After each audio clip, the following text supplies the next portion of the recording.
how to thrive in a crisis. Now, the opposite of that is survival. Many people just want to survive. And so churches, the churches that survive, they're not going to face the issues. They're going to try to figure them out and maybe think that they'll go away or that they'll run from them.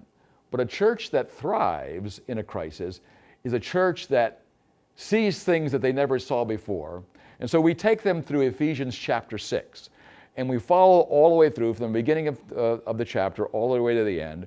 And we give them 5 things that can help them thrive in a crisis. And so the first part is we see things that we wouldn't normally see before because the Lord opens up our eyes.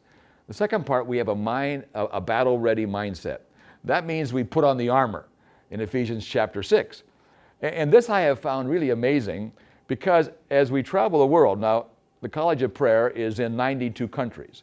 By the end of the year, by God's grace, we'll be in 100, even with the pandemic, because we can Zoom conference and teach many of these places. And then we teach them that not only do they have to be battle ready, but we want them to be able to walk in their kingdom authority. And so a church that understands kingdom authority, they thrive.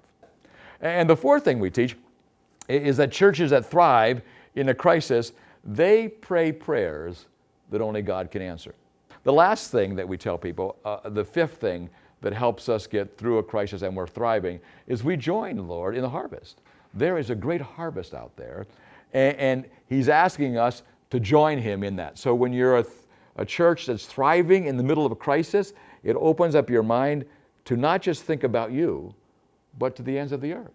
It broadens your prayer life and your perspective, and you can see God has a bigger plan for me. And that's why I think that God has a much larger plan for Taiwan than perhaps the Taiwanese church even thinks.